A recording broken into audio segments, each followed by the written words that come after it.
Check, check, check 1, 2.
workshop meeting of the Marlin Independent School District being held March 4th, 2024, beginning at 5 p.m. in the middle school library, 678 Success Drive. A live stream and recording of the meeting will be available for viewing on the district YouTube channel. The subject to be discussed or considered upon which any form of action may be taken are listed below. Items do not have to be taken in the same order as shown on this meeting notice. Unless we remove from the consent agenda, items identified within the consent agenda will be acted on at one time. This time we have roll call. Board Manager Terry. Present. Board Manager, Board. Present. Member Demerson. Board Member Hooter. Present. Board Member, and I'm Board Member Johnson. We have 4 members of the board here, 1 absent. We do have a quorum. This time, would you please stand for the Pledge of Allegiance and remain silent for a moment, remain standing for a moment of silence. I pledge allegiance to the flag of the United States of America and to the republic for which it stands, one nation, under God, indivisible, with liberty and justice for all.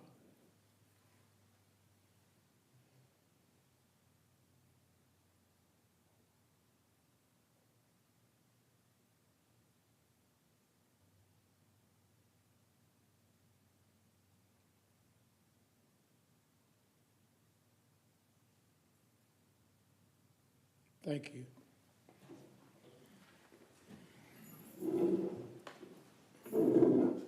Public comments? There were none posted. Okay, thank you.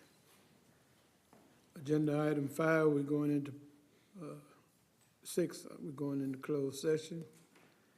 Prone to Texas Government Code Section 551074, deliberation of personnel matters. The time is 5:03. We're in close.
Okay, we're back in open session at 5:46.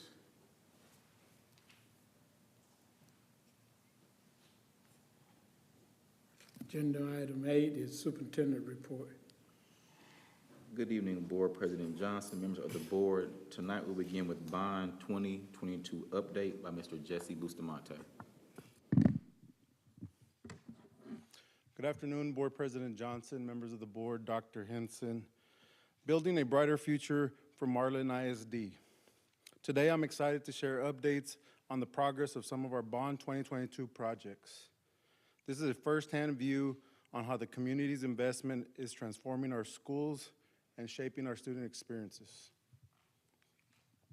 A couple of updates for our bond projects. So the stadium site work, Sanchez Driveways is making great progress as he started to form the sidewalks.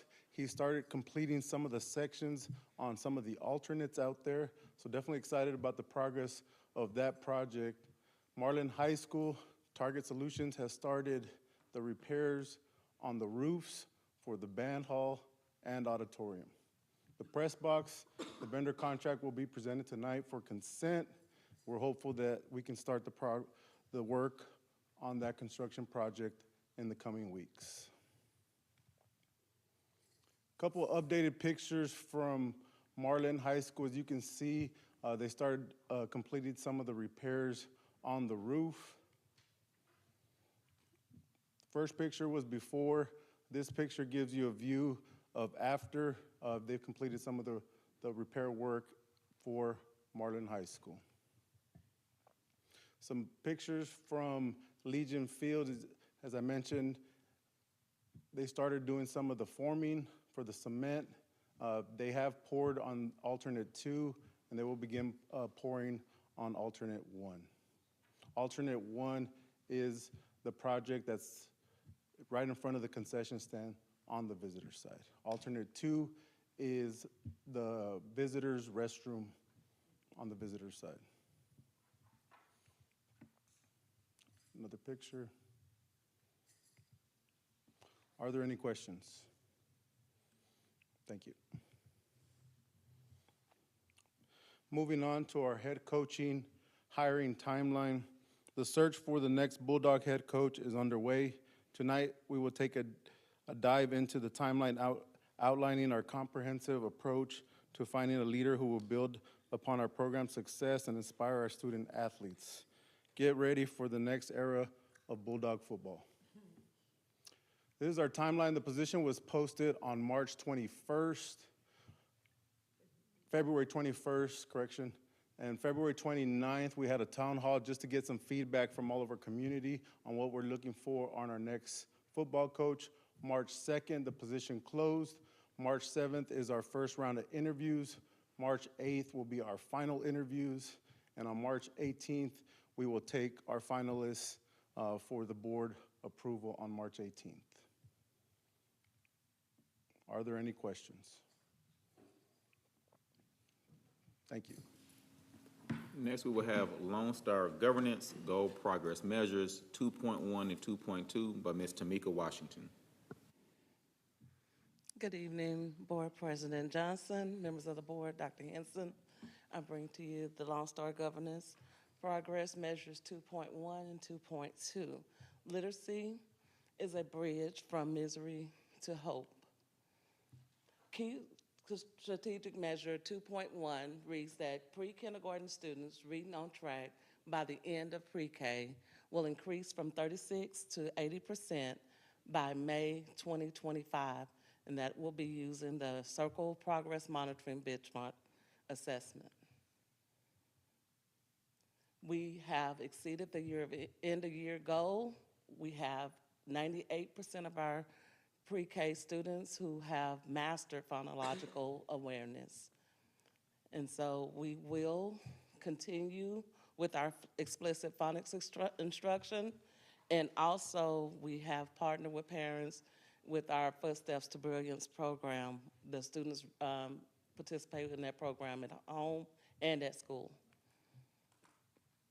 Because we have most of our scholars on track at this point, we will reinforce what is currently taking place and utilize the knowledge and experience of our pre-K lead teacher. And we will ensure that all pre-K students are kindergarten ready.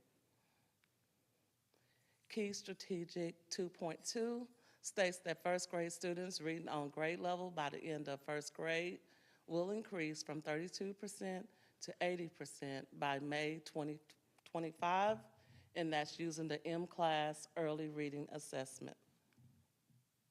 We are not on track to meeting this goal currently. As a result, targeted support has been provided for the teachers and the leaders on the campus, and we will continue with the explicit phonics instruction. The master schedule also has intentional time for explicit phonics instruction. I will directly provide intensive training, monitoring, and support to the first grade teachers and also the early childhood administrator. Our goal is that teachers will implement ongoing foundational skills that will result in an increase in building efficient and fluent readers. Any questions?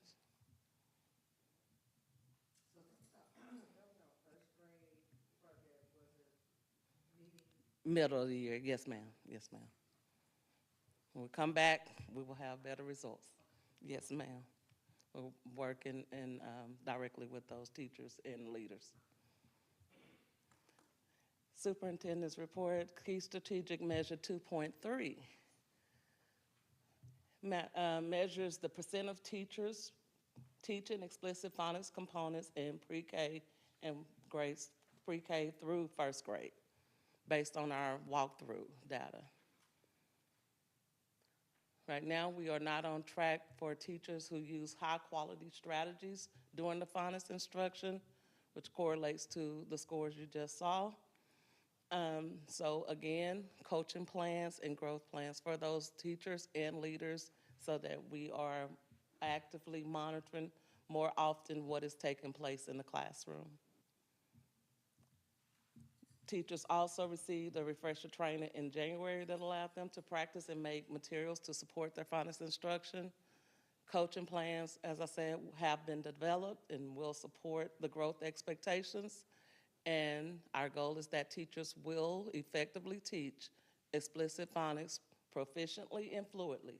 With this, our scholars will continue to grow phonetically and phonologically.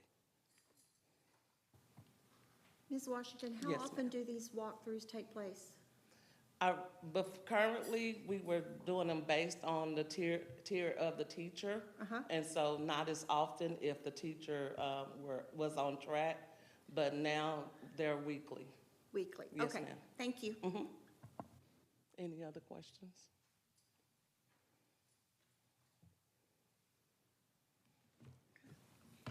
And Board President Johnson, members of the board, this is the first time in 3 to 4 years in which our data in first grade has not grown at the level in which we've wanted to. So the level of just alertness that we have now is focusing in heavily on the first grade. Despite having our goal for second grade, we really want to make sure that before they go to the second grade, Ms. Washington, who is a language arts guru, can now support our teachers. And of course, like all data, I've always said that it truly has to be an analysis informative.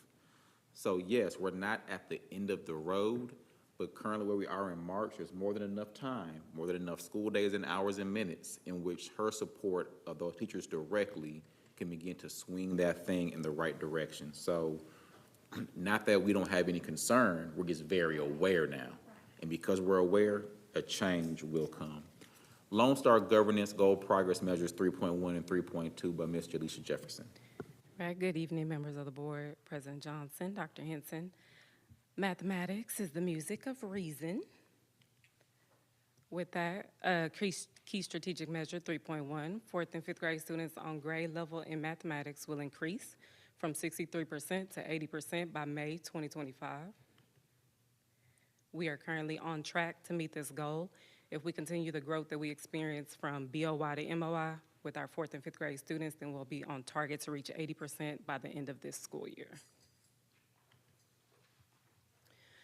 For immediate needs to support this, we'll do continued support for lesson planning within our PLCs and lesson delivery through our coach and feedback cycles.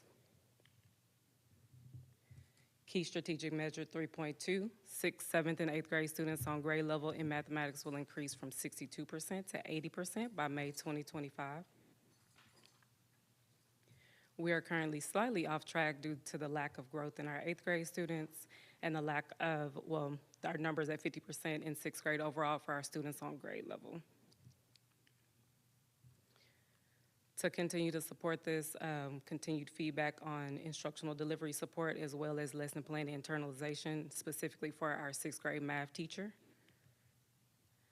Our goal is that our students are growing across middle grades. However, the goal is for our teachers to continue to craft those lesson plans specifically for, independent and for intervention needs. And our goal is for teachers to continue to implement what they create in their lesson plans to grow our students on mastery level.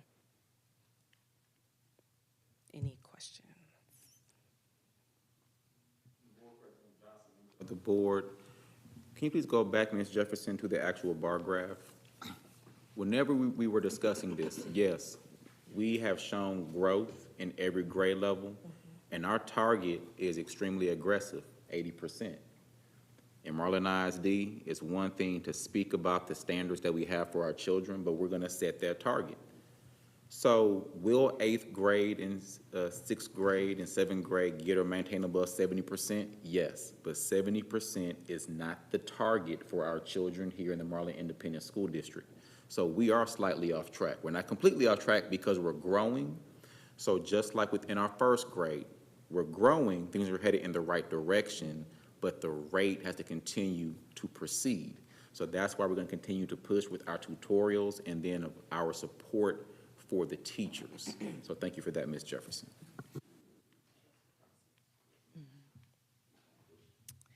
Next, we have key strategic measure 3.3. This measure states 80% of teacher lesson plans are aligned to the district curriculum based on walkthrough data. We've currently exceeded this target with 95% at our middle of the year check, covered 66 lesson plans, and 63% were aligned, 63 out of 66 were aligned to get us to 95% for our 4th through 9th grade math teachers.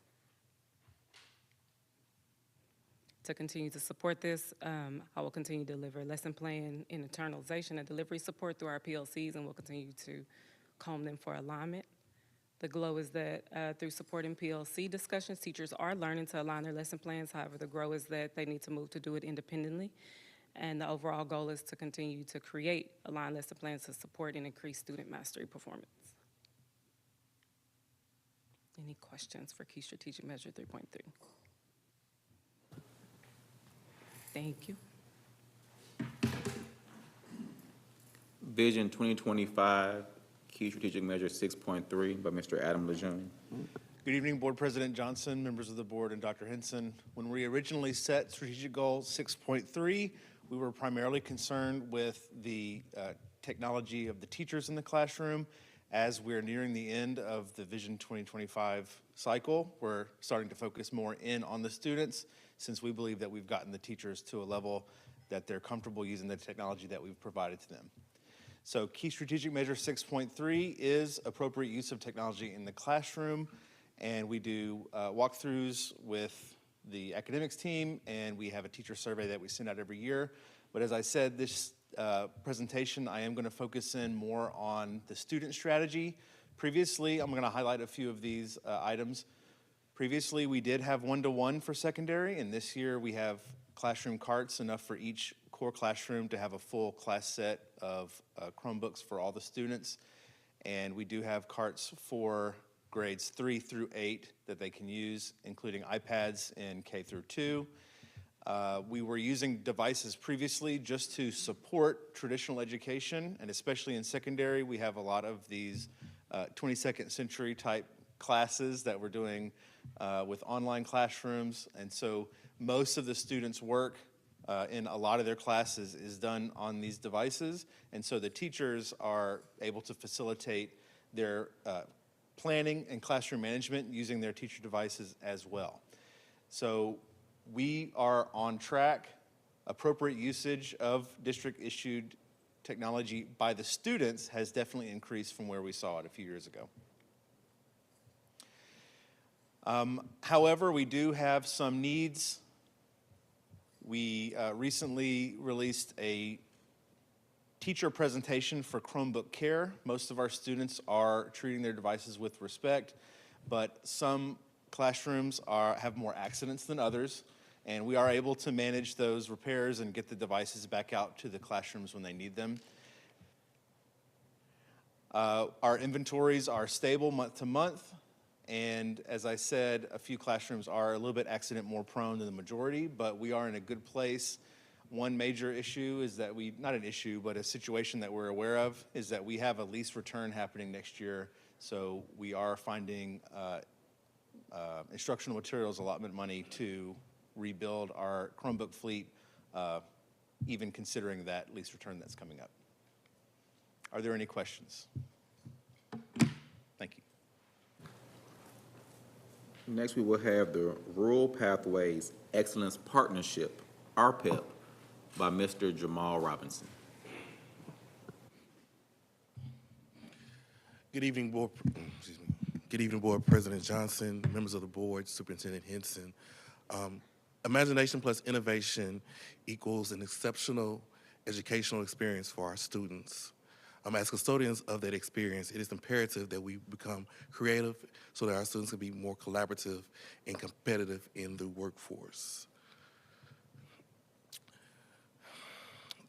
The RPEP program was signed into law as HB 2209 in June of 2023. This allows us to increase access to high-quality post-secondary pathways for all rural students. In brief, the RPEP does two things. It allows us to create additional funding for ADA allotment and outcome bonuses, and it also allows us access to collaborative grants to increase planning and implementation of those grants. It also gives us some flexibility in our hiring. It creates transparency for our data tracking through TA, and it allows us opportunities to hire experienced staff to support our district goals. In our district, our RPEP partnership looks like a collaborative between our district Marlin and Rosebud Lot in Region 4, where our opportunities, Region 12, excuse me, I apologize, Region 12, where we are able to bring programming to our students. Initially, currently, we have several students that attend classes in Rosebud Lot for robotics, and this year we hope to launch marketing sales through our district and send more students to Rosebud Lot to participate in the exercise science and wellness restoration pathway. Board President Johnson, members of the board, please go back one slide, Mr. Robinson. This is another opportunity to expand offerings for children of Falls County. I believe it's important that we stop working in silos and begin to work with the ISDs that are closest to us. We are currently partnering with Rosebud Lot ISD, and we have students going over there right now for robotics. So in speaking with their superintendent, working with Mr. Robinson, Dr. Parker, Region 12, and the Rosebud Lot team, well, what else can we do for our children here in Falls County? So we said, well, Marlin ISD, we can do marketing and sales pathway. I believe that Dr. Parker has a lot of skill sets, so she's going to continue to work with and help develop that program. And working on Rosebud Lot, well, then what else can we offer? So I see in the future, Marlin and Rosebud Lot ISDs finding ways to partner and really be at the benefit for the district, because children who live in rural areas still have to have the same experiences available to them as any child across the state of Texas. Board President Johnson, members of the board, I also want to add that this is an initiative by TEA. We will be one of the second rural collaboratives in the state of Texas, patterned after Permian Basin area. So we've been taking trips, and TEA has really been highlighting, and they recently did a spotlight on us. I have a video I'll try to find and put in the board update, but we are being highlighted, and the the state is really interested, as Dr. Henson said, in more of our rural communities coming together as one to offer more robust opportunities for our students to have a greater or increased advantage to enter into the workforce if they choose to do that in conjunction with college or what have you, that they have more experiences that they are exposed to. And just to piggyback on what Dr. Henson and Dr. Parker said, through this collaborative, we have been working closely with our higher ed institutions such as MCC, and they've come up with opportunities to increase our dual enrollment while our students attend these pathways. All right, so the current funding timeline for this, currently, 2003, we were awarded a $200,000 grant for our planning. In 2024 and 25, we anticipate continuing those grants of the amount of $500K for both those subsequent years to assist with the implementation and planning purposes. And we anticipate funding for years 2024 through 27 through the RPEP funding. The current structure is basically broken down into three components: the allotment, the outcomes bonus based on student participation, other grants for new partnerships, and this allotment would generate additional funds based on top of what was already allotted to us through TEA formula. If you look at the screen, this is just a base example of what our allotment could look like for students that would participate and what the district will receive based on their participation. Our next steps is, as a part of the RPEP and our School Action Fund grant requirements, we are required to approve an MOU and partnership agreement.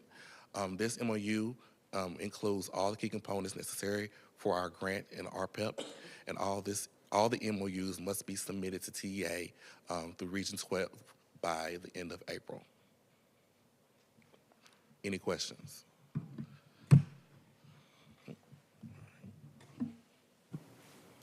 Moving on to our consent agenda, we will have Dr. Parker with the financial report for January of 2024. Good evening, Board President Johnson, members of the board, Dr. Henson. School fiscal efficiency isn't just about saving money. It's about unlocking every student's potential by channeling resources where they impact the most, from books to technology to teachers. So we are committed to investing smart for our children's future. Tonight I'll present January financials. As you can see in your board book for our general fund, we continue to receive our local revenue, some state revenue. For our revenue coming in, we're at about 72%, which is on track to what we will receive at this time of year. We continue to run our operations and put most of our money where it matters most, instructing our students. We are slightly over in our expenditures and our revenue, but that will all balance out as we begin to coast into the final months of school and decrease our spending. We will continue to receive our due revenue for the year. For food service, same, continuing to receive our local and federal revenue. We continue to feed our students nutritious meals, and we are to the good for the month of January in our food services budget. For our interest in sinking, this is our debt payment. Of course, we have here for this fiscal year our first bond payment that came due February 15th of $2,027,564.50. Oh my God, I need glasses. $54, excuse me.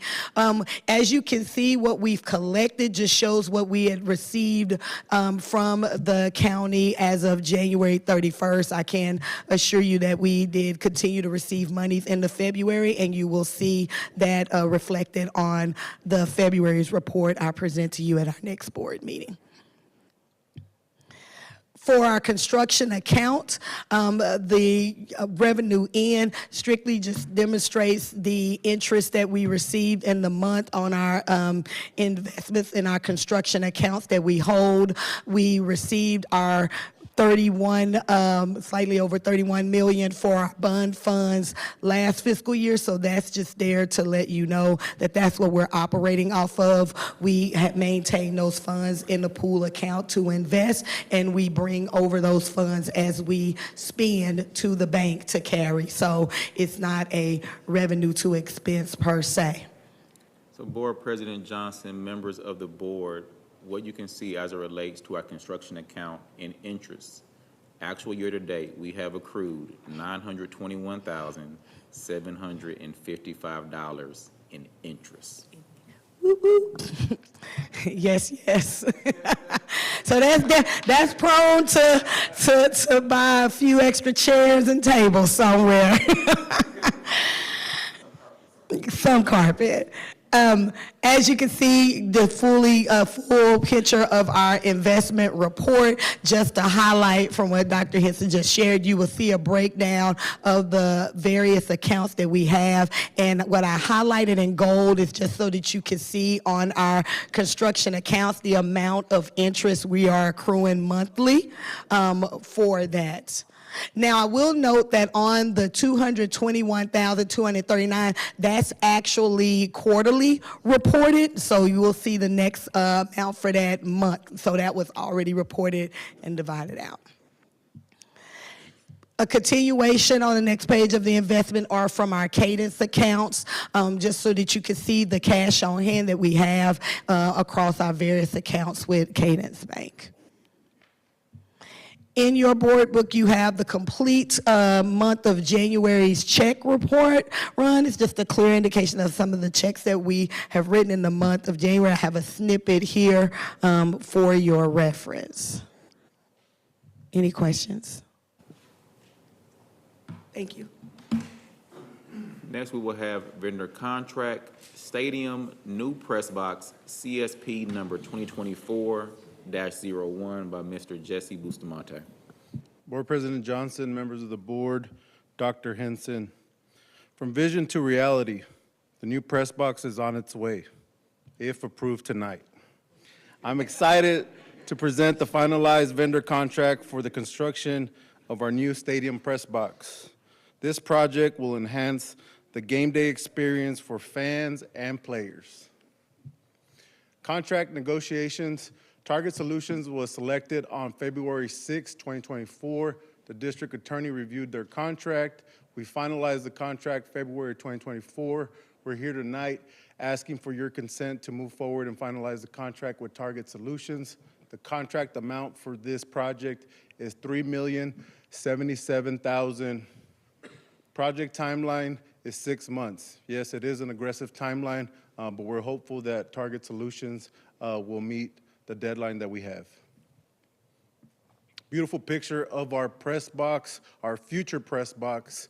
I do want to point out that the windows will be completely flush all the way across. So we won't have that middle barrier that separates those two windows. It'll be one window all the way across. Of course, it'll be in sections, but the view will be one long window all the way across. Another picture of the inside of our press box, as you can see, like I did mention at our previous board meeting, VIP suite, an area for our home and visitors, announcer, broadcasting room, and then an office and a kitchen space as well. Scope of work, press box construction, dirt work, roofing, interior finishes, window installation, review of all the shop drawings, steel fabrication, and installation. Are there any questions? Moving on to our vendor contract for stadium electrical improvements, powering up Marlin Stadium for a brighter future. Today I will unveil the vendor contract for our critical stadium electrical improvements project. This project will not only enhance the safety and security for players, fans, staff, but also improve energy efficiency for a more suitable future. Contract negotiations with Renegade Construction. We did select them on February 13th, 2024. The district attorney reviewed their contract. We finalized it in February 2024, and we're here tonight asking for consent to move forward with Renegade Constructions and finalize the contract. The contract amount is $236,587.40. The project timeline for this is 3 months.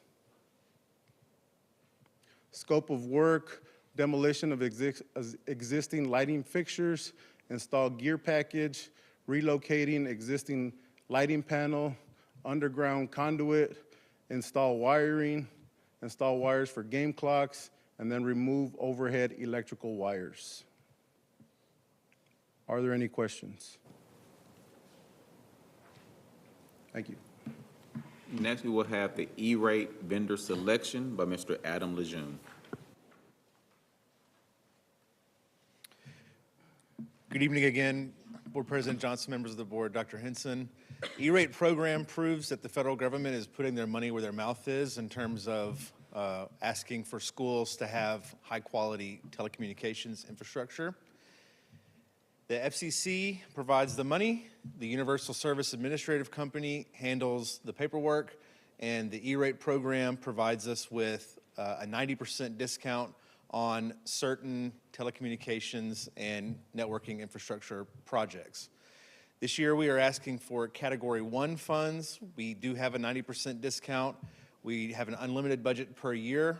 Special construction is allowed, so if there's burying cables or running poles, those expenses are allowed to be discounted. And we asked for bids for all of these categories that you see listed here prior to winter break. The first one, internet access, is how we provide internet to staff and students. The next four are all sort of different versions of the same thing, except for the last one, which is maintenance on self-provisioned or self-owned fiber. We evaluated all of the proposals using a USAC recommended evaluation matrix. Here are the categories that we evaluated on. I will point out that the highest point value has to go to cost in determining best value for the school district as a whole. USAC also asked us to extend our comparisons to 20 years, so the numbers that you'll see on the next slides are going to seem pretty large, but just remember this fiber lasts for a long time, and we're anticipating to get 20 years out of the life. I'm not going to go through these numbers in a lot of detail, but it was a stressful few days looking through all these numbers. For internet access, our best value was AT&T, and they received the most points. In the next three categories, they ultimately would compare against each other. So this was choosing the winner for each version of each service that we were looking for. Self-provisioned fiber Media Link was the winner in this category, and you can see that $33,258,000 is the 20-year cost. So when we compared between the three, least dark fiber is we don't own any of the fiber at all, and it's provided we light it with our own equipment. Least lit fiber is where we basically carry a lease year to year on a rotating contract, and the vendor services everything. And then self-provisioned fiber means that we own the fiber, it's ours. We can do whatever we want to with it, expand however we need to. And ultimately, the 20-year rundown, that cost was the most affordable. So for next year, there will be a $15,046.90 expenditure. But going forward, so for the next however many years the life of the fiber, our costs are going to go down tremendously to $896.40 per year for our fiber WAN. That is a tremendous saving over every other option that we had. The timeline, so in early February, we collected all of the bids and did the review. Tonight, I'm asking for board approval for the vendors, which is required by USAC. And then March 27th is the last day to submit for funds. I do want to say that following approval, we'll start working on contracts, and we can start ordering services on April 1st, but we will not be invoiced for anything until the next budget cycle starts in July 1. Are there any questions? Thank you. Yes. the 2024-2025 school year calendar by Mr. Norman Jones. Good evening, Board President Johnson, members of the board, and Dr. Henson. Developing a school year calendar is not just about scheduling, it's about structuring a roadmap for educational success.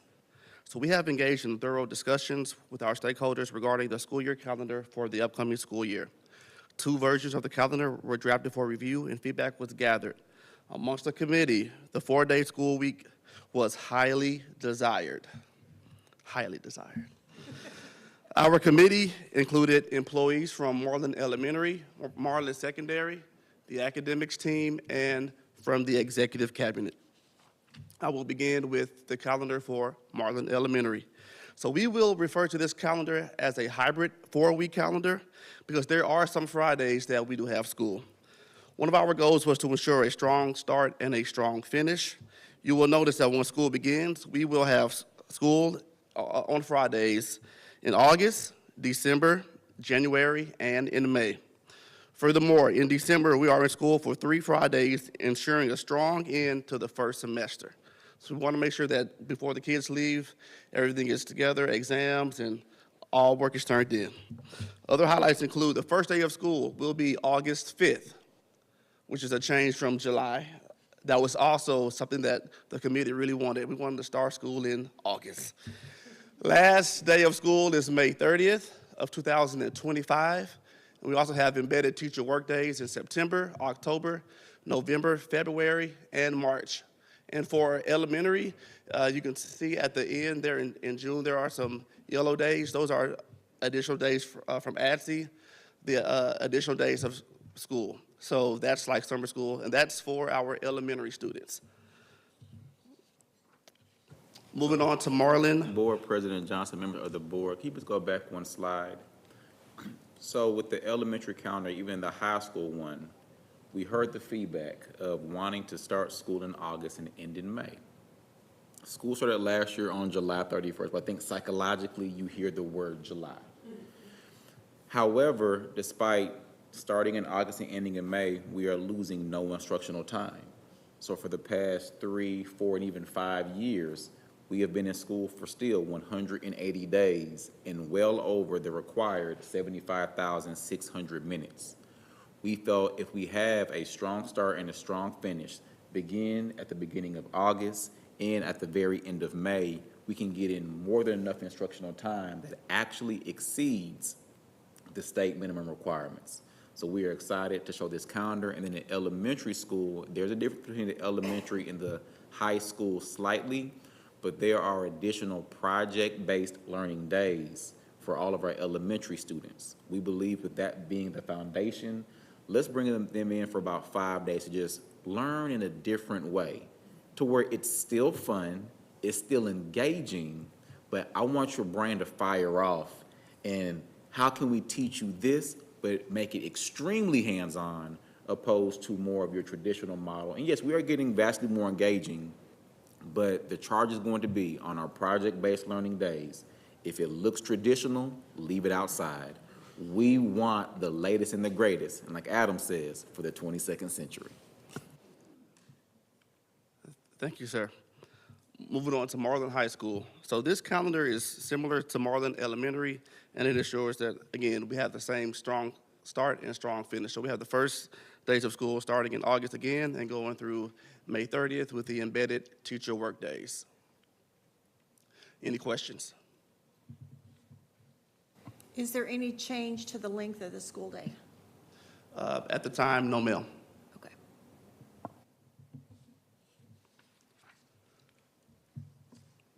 All right, moving on to the 2024-2025 salary and stipend schedules.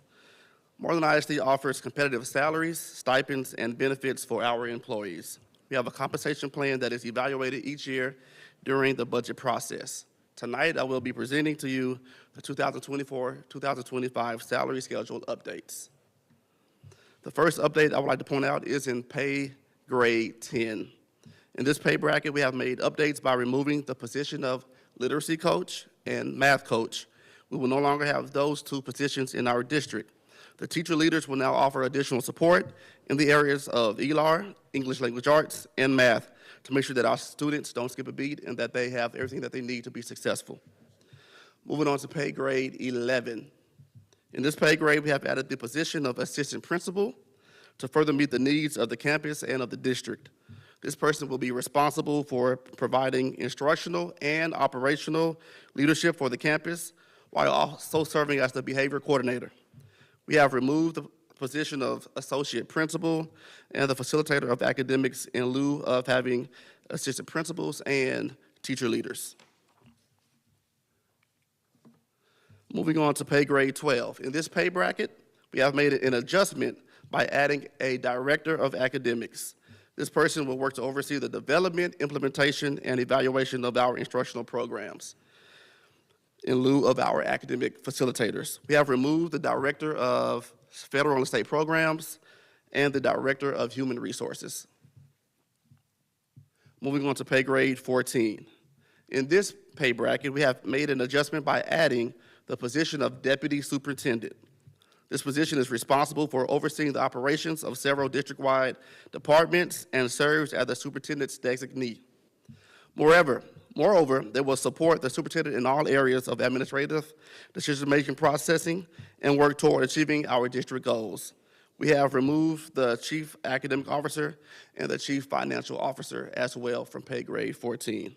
So essentially, we have eliminated about 3 positions, and we have only had to add 1.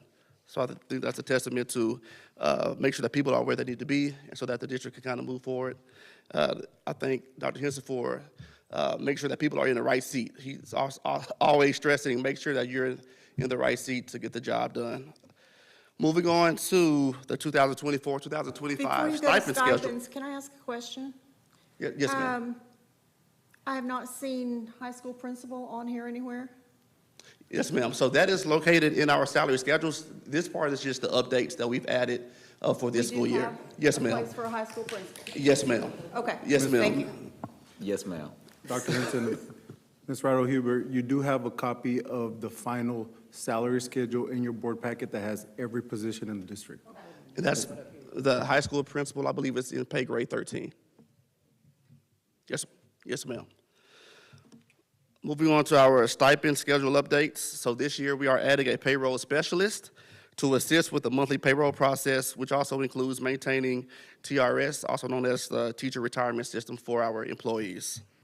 We are also adding a stipend for a teacher leader. So I kind of mentioned this earlier. This position will be on the campus, and more specifically, they will assist in making sure that they are providing best practices to our teachers, and will also serve as a mentor for other teachers. The teacher leader will be able to assist the campuses in lieu of the math and literacy coaches. We are very excited about the value that this position will bring to the district. We are still conducting research and working with our team to develop and to determine the rubric and the criteria for the stipend. So as you can tell, the payroll specialist is $6,000 and the teacher leader is up to $25,000. So we were still in the process of working on that. I do have some handouts that I would like to share with you guys as I go to my seat. There are 2 drafts that we've kind of worked on already. Again, we're still working amongst the team, doing research. We looked at like Mesquite ISD, Dallas ISD, some of these districts that already have a teacher incentive allotment, to see what does that look like for Marlin ISD. Yes, ma'am. Any questions?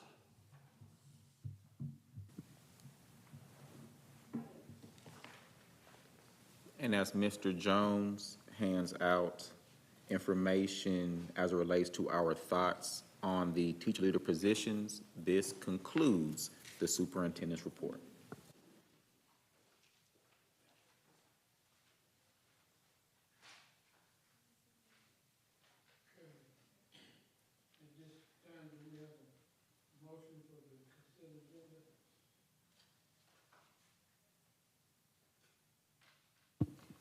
So moved. I move we approve the consent agenda. Do we have a second? Second. It has been approved and second that we can approve the consent agenda. Is there any more questions on it? If not, we're ready to vote. All in favor of the consent agenda items, please raise your hand. passed 3-0. One abstain. One abstain.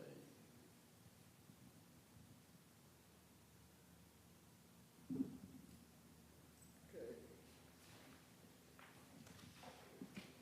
Is there anything else to say? If not, we stand adjourned.